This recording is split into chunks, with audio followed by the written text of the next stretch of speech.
have come up with some nifty DIY projects during this pandemic. But one Scarborough father spent months building a pretty neat pirate ship, a large one, complete with a deck, a working swimming pool for his kids. Oh my gosh. Apparently complaints have led city officials to, get involved, and now the family has to tear the whole thing down. So I'll have more on that story coming up. And also, a Toronto woman and her 4-year-old daughter were out for a hike in Toronto, and they ran into an unwelcome visitor along the way, something you would expect to see in Toronto, a 5-foot-long snake. So Greg Ross has more on that and this ginormous snake that they found. All right, we'll hear more about that on the local news with Nicole Martin. Coming up at 6:30 here on Metro Morning. It is mostly cloudy, 22 right now. Showers throughout the day. Also, risk of thunderstorms this morning, this afternoon, and this evening with a high of 28. I'm Jill Dempsey, and this is Metro Morning on CBC Radio 1. Today on Q.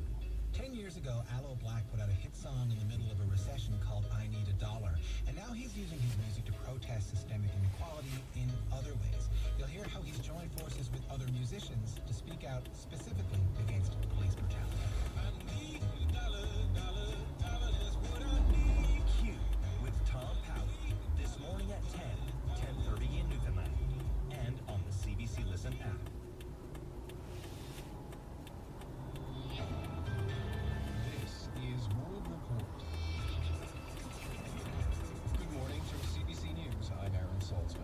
A parliamentary committee begins a probe today into the government's deal with the We charity.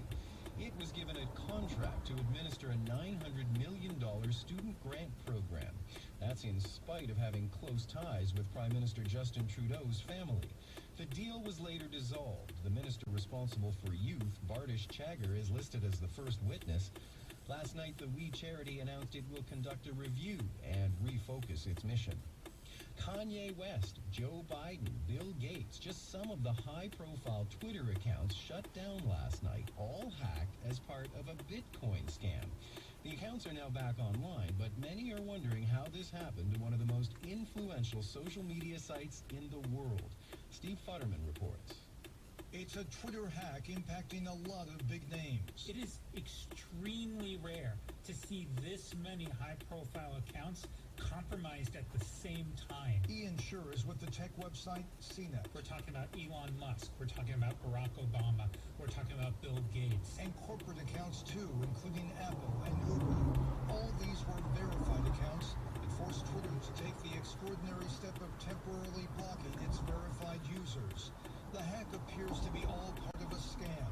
Each of the hacked accounts had a tweet urging followers to contribute to a Bitcoin account with the assurance that the contribution would be double. A lot of government agencies use Twitter to put out announcemements. The President of the United States uses Twitter to do some of his diplomacy. What does that mean for what we can trust on this service? Twitter CEO Jack Dorsey said in a tweet, "We all feel terrible this happened. The hack has caught the eye of Wall Street. Gene Muster is with Loop Ventures." I would generally put this type of a scenario as something that is more temporary. The Twitter stock did go down yesterday in after-hours trading, dropping more than 3%. Steve Futterman for CBC News, Los Angeles. Police in Ontario have fatally shot a 73-year-old man. They say it started with a dispute over a face mask. Officers say they were called to a grocery store in Minden, 2 hours northeast of Toronto. They say there were reports the man assaulted an employee after he was asked to cover his face. Police say the man was later killed during an interaction at a nearby home. Ontario's police watchdog is now investigating.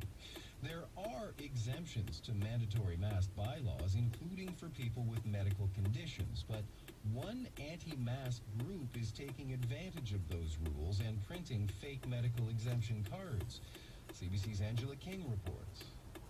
Those flouting the rules are leaving some store employees with a tough decision. Risk breaking the bylaw and receive a fine, or deny service to someone who may have a legitimate reason for not wearing a mask.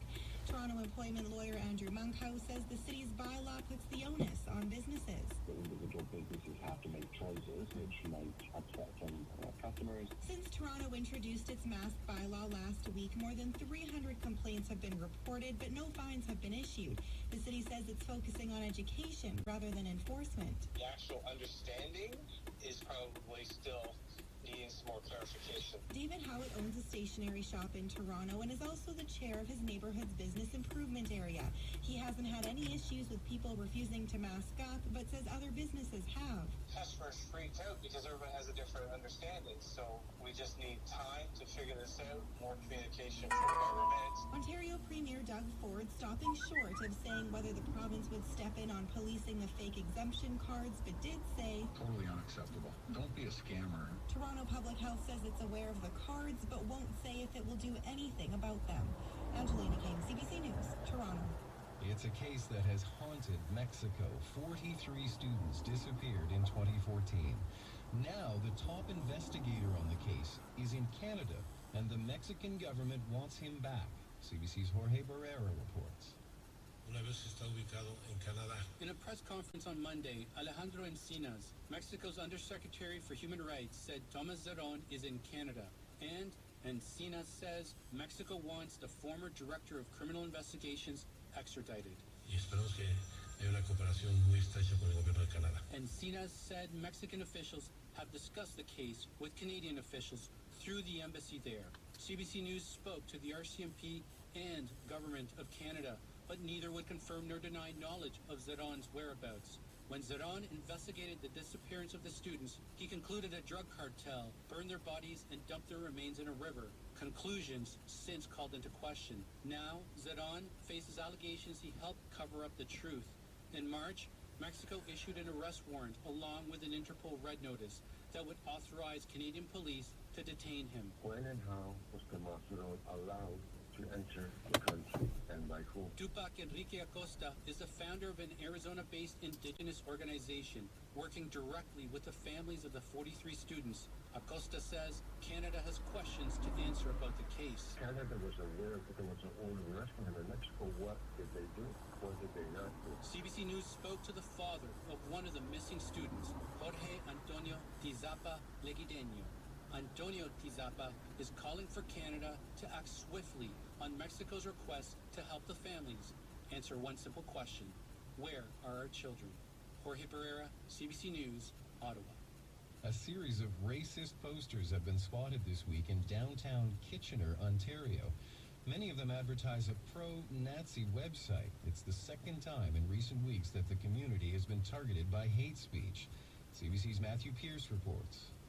Images of swastikas appeared on traffic signs and buildings in the region earlier this week.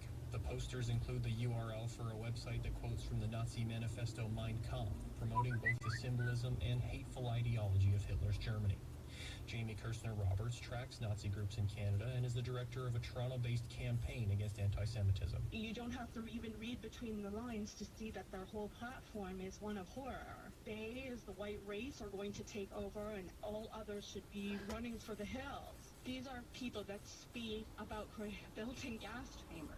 These posters mark the second time in 3 weeks that intolerant views have been spread in the community. While there are no known links, last month CBC News reported on a series of flyers mailed to residents condemning interracial couples. Waterloo councillor Tom Galloway says there's no place for such posters in Canada. It's hate speech and it's against the law. They should be taken down as quickly as they go up, so people should feel free to take them down. On social media, community members have been sharing best practices for removing the sticker posters, and it appears that some are now being taken down.